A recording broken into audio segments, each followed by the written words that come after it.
Alright, so this video, I don't know how long this is gonna end up being. It might be kind of short, might be ridiculous. I'm kind of going over my bag collection, but as I just moved, only the collection of items that I brought with me. So that is either my favorites or bags I thought would get a lot of views. So I only have 6 bags to show you. I mean, that's still a significant amount of designer bags, but you know, us addicts, we kind of hoarders.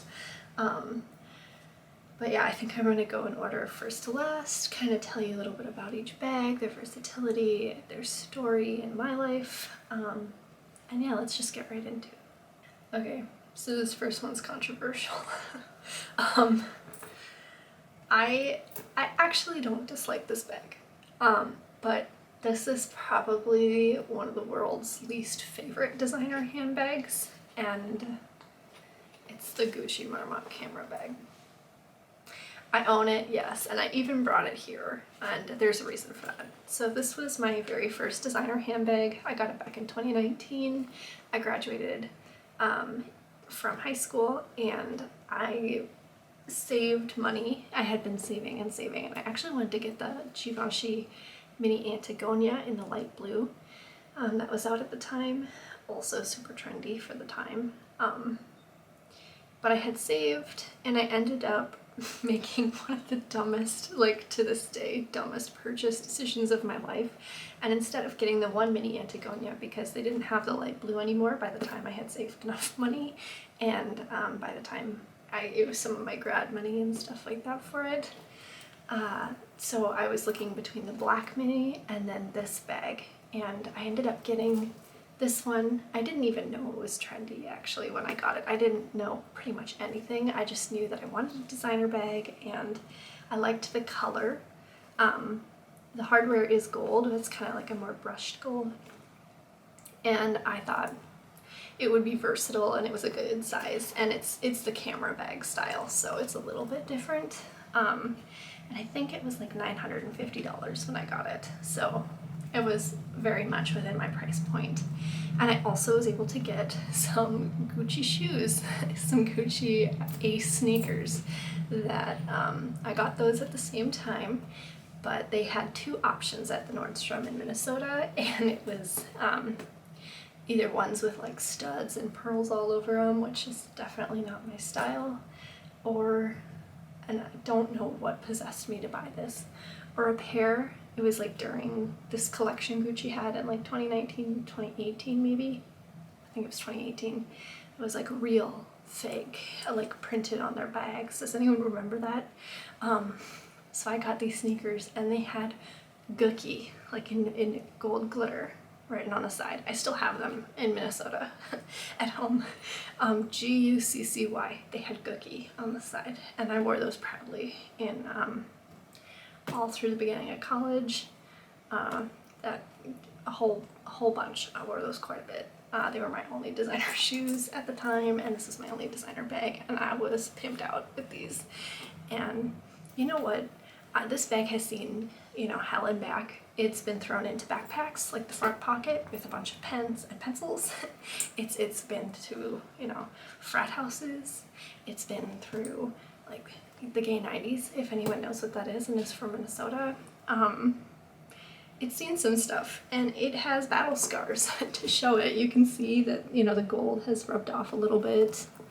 There's some like fringing, and you can take it in to get it fixed, but I almost kind of like bags that have love. Does that make sense? I don't resell bags, especially not unless it's like a total mistake or I have no sentimental value attached to it, but this one does. It's sentimental for me.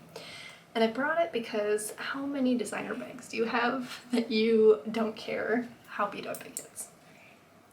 You know, so I can wear it, you know, if I'm embarrassed about the Marmont logo, I wear it this direction, and I still think it's cute, and it fits a lot of stuff. It fits your phone, it fits your wallet, it can even fit a long wallet.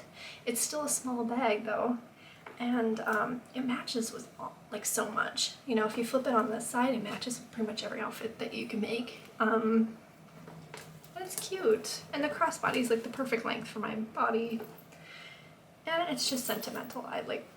I still love this bag, but if you were to give me a new one, I wouldn't love it, but because it's this one, like, I love it.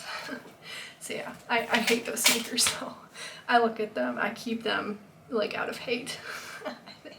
Okay, so I showed you my first designer bag, and my second designer bag is one that I actually regret not taking with me to London. It's the Chanel wallet on chain. I've mentioned it in one of my previous videos.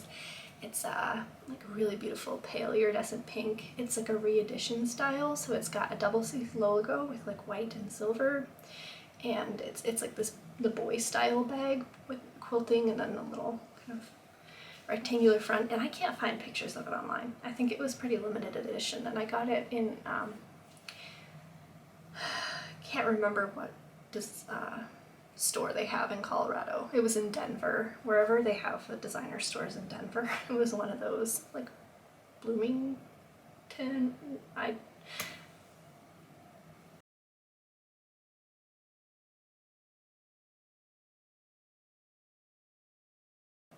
Neiman Marcus, maybe? It was one of those, and I picked it up, and I had always wanted a Chanel bag, and I had that classic, like, saving for a classic flap, saving for a classic flap, price increase, price increase, price increase, looked on the resale market, still super expensive, and then buys a wallet on chain.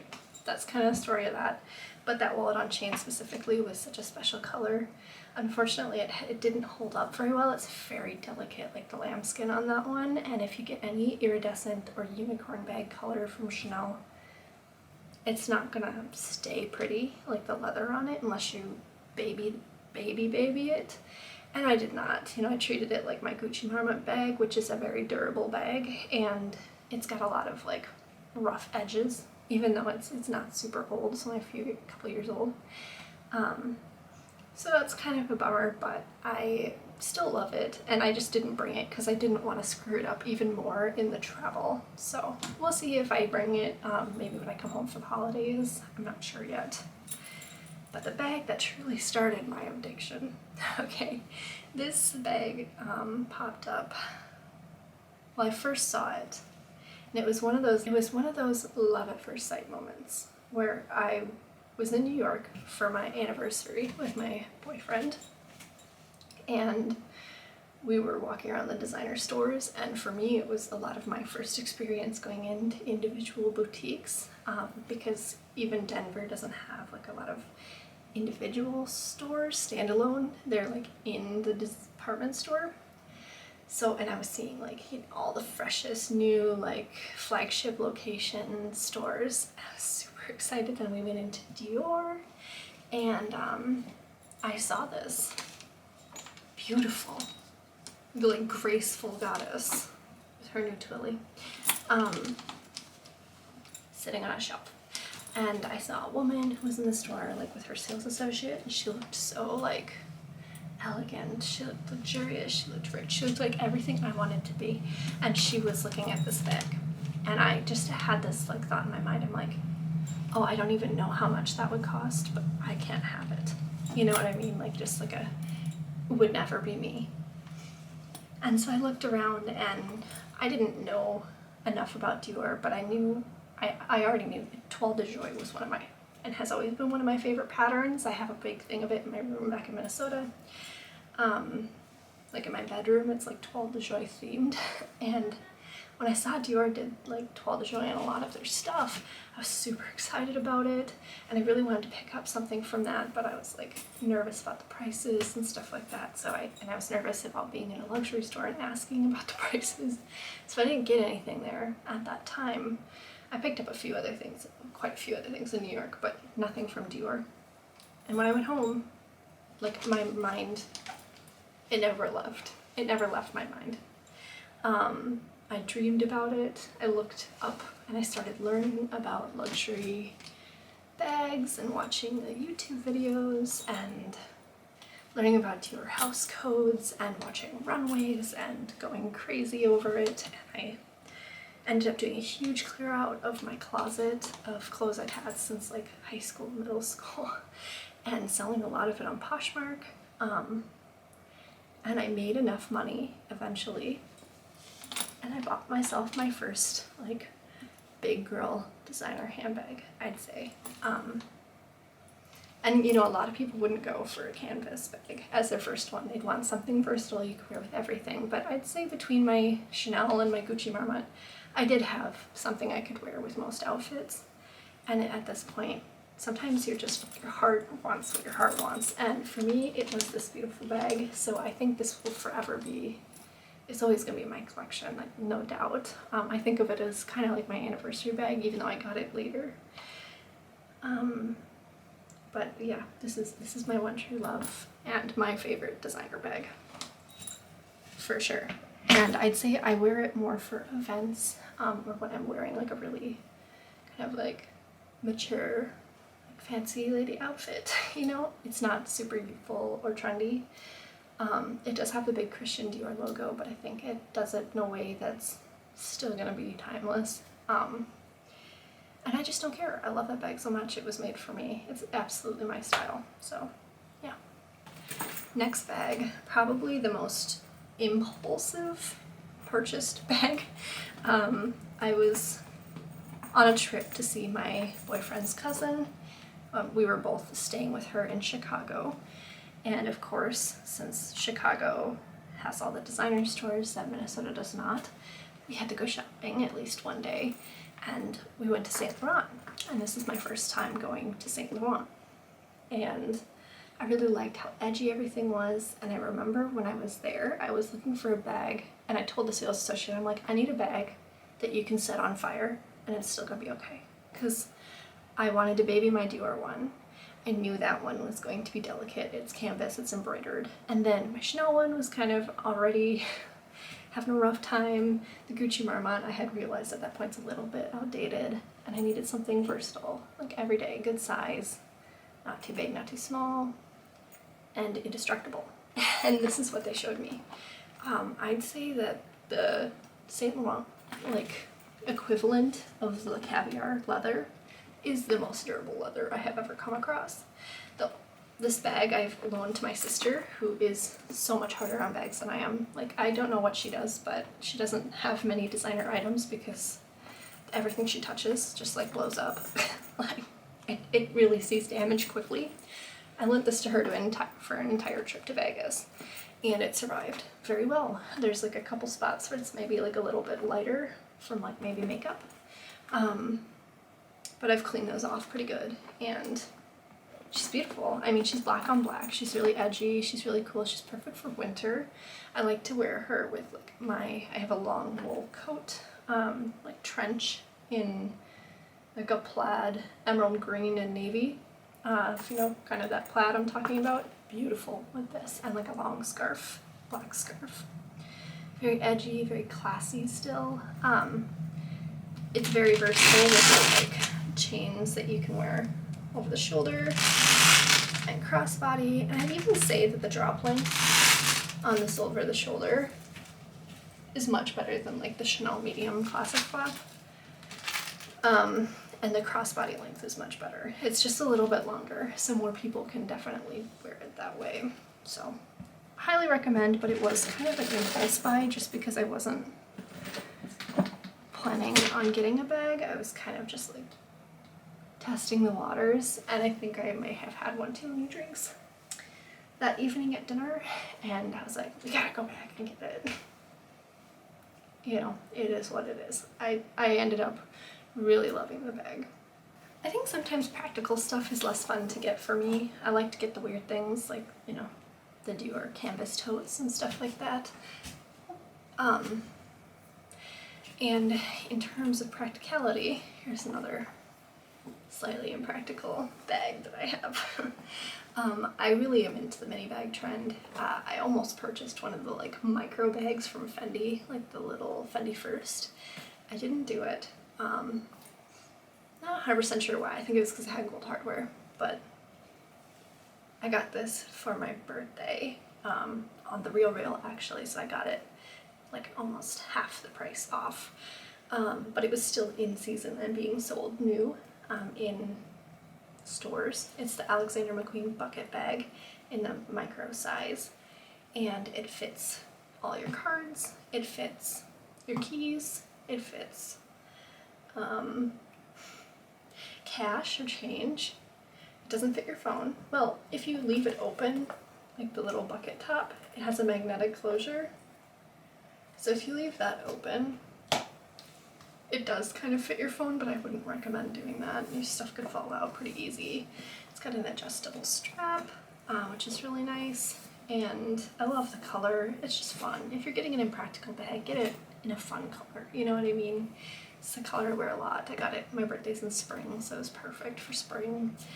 And I really like wearing it with like kind of florals, flowy outfits, like baggy shirt over baggy, like long skirt, you know, kind of that kind of vibe, very airy and free, and it really makes any outfit a little more youthful. I'd wear it with this today, actually. So yeah, I'd recommend, and I'd say the leather on Alexander McQueen bags, I wasn't expecting this. I think it's the nicest quality leather.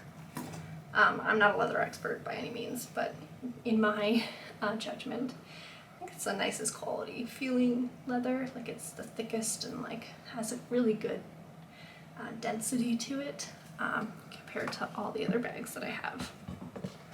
So yeah. So this is my most expensive bag. I got it when I graduated college. It was part graduation present, but I paid for the majority of it myself. This is like my main present from my family though. And this is my white Chanel classic flap in medium size with silver hardware. And this is another item that I got on the resale market because we do not have much of a Chanel in Minnesota. There's one, but if they ever got a bag like this in stock, you know that like I would never see it. So it is, I think it's considered vintage. It's from like 2000s and it's in great condition. I mean, like there's like a scuff on the back here, but there's no color transfer. There's also a scuff here. There's no color transfer. It came authenticated fully. It was through Fashion File. And it's kind of like for the age of this bag, it looks brand new.